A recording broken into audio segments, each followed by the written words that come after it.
Hi అండి, అందరికీ నమస్తే. నేను మీ సునీల్ మద్దాల.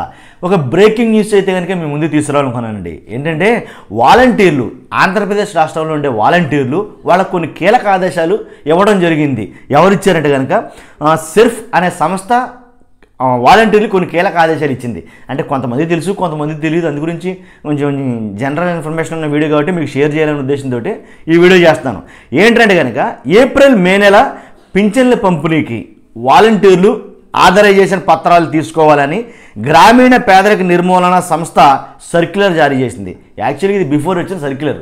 ఏంటి, ఒకవేళ నిజంగా వాలంటీర్లే పంపిణీ చేయాల్సి వస్తే కనుక అప్పుడు ఖచ్చితంగా ఏదైతే ఒక ఆథరైజేషన్ పత్రాలని, అంటే ఆ డబ్బుకు పట్టుకెళ్ళడానికి, డబ్బు అటు ఇటు పట్టుకెళ్ళాలి కదండి. మరి డబ్బు పట్టుకెళ్ళాలంటే ఖచ్చితంగా మరి దానికి ఆథరైజేషన్ పత్రం అంటూ ఉండాలి కదా. సో ఆథరైజేషన్ పత్రాలు తీసుకోవాలనేది ముందు సర్క్యులర్లో వచ్చింది.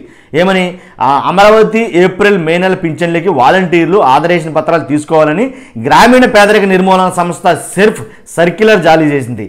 ఎన్నికల కోడ్ దృష్ట్యా బ్యాంకుల నుంచి నగదు అలాంటివి పట్టుకెళ్లాల్సి వచ్చినప్పుడు ఈ ఏదైతే ఆథరైజేషన్ పత్రాలు ఉన్నాయో అవి వాళ్ళకు ఉపయోగపడతాయి అన్నమాట. అంతేకాదండి, ఏప్రిల్ మే నెల పింఛన్ల పంపిణీకి ఈ ఆథరైజేషన్ పత్రాలు తీసుకోకపోతే డబ్బులు సీజ్ చేసే అధికారం ఉంటుంది.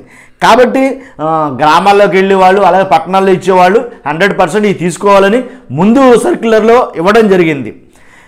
తర్వాత ఇంకోటి ఏంటంటే, ఎంపీడీఓలు, మున్సిపల్ కమిషనర్లు, పంచాయతీ కార్యదర్శి, సంక్షేమ కార్యదర్శులకు ఆథరైజేషన్లు ఇవ్వాలని స్పష్టం చేశారు. ఏంటి, ఇప్పుడు వచ్చిన రూల్ ఏంటంటే కనుక ఎట్టి పరిస్థితుల్లో వాలంటీర్లు అమౌంట్ పంచడానికి వీల్లేదు, ఎందుకంటే పింఛన్లు పంపిణీకి వీల్లేదు అని అన్నారు. అందుకనే మీరు అబ్జర్వ్ చేశారు లేదు, ఈరోజు వాలంటీర్లు ఎవరో కూడా డబ్బు పంచడం లేదు. ఎందుకంటే వాళ్ళ దగ్గర ఉన్న ట్యాబ్లు కానీ, వాళ్ళ దగ్గర ఉన్న ఏదైతే మొబైల్స్ కానీ అన్నీ వాళ్ళు సీజ్ చేయడం జరిగింది. కాబట్టి ఎవరైతే పింఛన్దారులు ఉన్నారో మరి ఆ పింఛన్దారుల పరిస్థితి ఏంటి అంటే, ఆ పింఛన్దారులకి ఎక్కడైతే వార్డు సచివాలయాలు ఉన్నాయో ఆ సచివాలయం అంటే రెగ్యులర్ సిబ్బంది, ఆ సచివాలయం ద్వారా వాళ్ళకి పింఛన్లు పంపిణీ కార్యక్రమం ఈ ఏప్రిల్ మే నెలకే పంపిణీ కార్యక్రమం జరుగుతుందన్నమాట.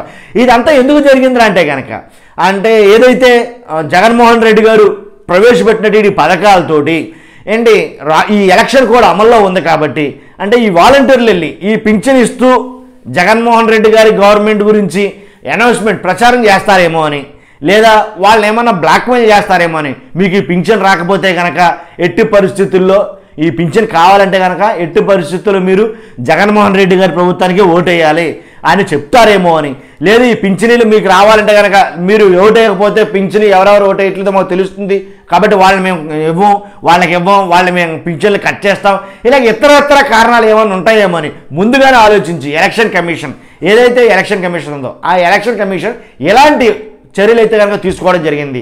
వాలంటీర్ ఎట్టి పరిస్థితులు ఇటువంటిలో ఇన్వాల్వ్ అవ్వడానికి, సంక్షేమ పథకాలు పంపిణీ కార్యక్రమంలో ఇన్వాల్వ్ అవ్వడానికి లేదు. కాబట్టి పింఛన్లు ఇవ్వడానికి ఈ నెల అంటే ఏప్రిల్ నెల మే నెల ఇవ్వడానికి లేదని చెప్పేసి కర్రాఖండిగా తెగేసి చెప్పింది. ఎలక్షన్ కమిషన్ ఆదేశాలు జారీ చేసింది. దానికి అనుగుణంగానే ఈరోజు ఎవరైతే వాలంటీర్లు పంచాలో పింఛన్లు అవి పంచడం లేకుండా ఆగిపోయిందండి. కాబట్టి దీన్ని ఏమంటున్నాయి అంటే కనుక, ఏదైతే వైఎస్ఆర్సీపీ రాజకీయ పార్టీ ఉందో వాళ్ళు ఏమన్నారంటే, కావాలని అంటే కుట్రపూరితంగా వాలంటీర్ల మీద కుట్రపూరితంగా, వాలంటీర్లు అంటే నచ్చక, వాలంటీర్లు అంటే పడక, వాలంటీర్ల మీద ఉండే అసూయతోటి అక్కస్తోటి కావాలని ఎలక్షన్ కమిషన్కి వెళ్ళి టీడీపీ గవర్నమెంట్ విధుల నుంచి ఎవరైతే వాలంటీర్లు ఉన్నారో వాలంటీర్ విధుల నుంచి కావాలని తొలగించింది తెలుగుదేశం ప్రభుత్వం. అందుకనే ఎలక్షన్ కమిషన్కి కంప్లైంట్ పెట్టింది, అందుకనే ఎలక్షన్ కమిషన్కి అర్జీ ఇచ్చింది అని అయితే కొన్ని చెప్పడం జరిగింది. ఏదేమైనప్పటికీ అంటే ఈ ఎలక్షన్ కోడ్ అమల్లో ఉన్నప్పుడు ఈసీ చాలా స్ట్రిక్ట్గా వ్యవహరిస్తుందండి, దాంట్లో డౌటే లేదు.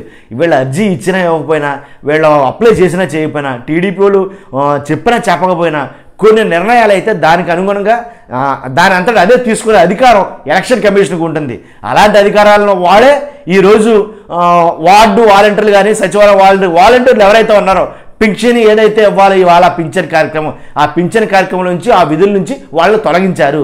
వాళ్ళ దగ్గర ఉన్న ట్యాబ్లు కానీ మొబైల్స్ కానీ అన్నీ తీసేసుకుని మీరు దీంట్లో పాలు పంచుకుంటానికి వీల్లేదు అని అన్నారు. కాబట్టే వాళ్ళు విధుల్లో పంచుకోవటం లేదు. ఇంకో న్యూస్ చెప్పాలి మీకు.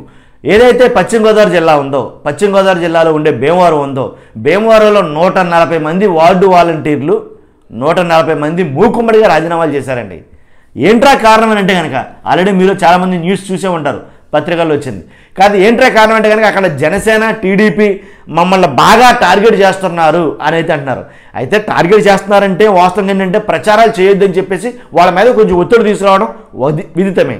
కాబట్టి ఇలాంటి సంఘటనలు కొన్ని చోట్ల జరుగుతున్నాయి. అందు గురించి ఎందుకు వచ్చిన తలనొప్పిది అని ఎలక్షన్ కమిషన్ ఒక అడుగు ముందుకేసి ఈ వాలంటీర్లు విధుల నుంచి తప్పించిందని నా అభిప్రాయం. చూస్తున్న మీరు అందరూ 100% మర్చిపోతే లైక్ చేయండి, సబ్స్క్రైబ్ చేయండి, షేర్ చేయండి. Thank you.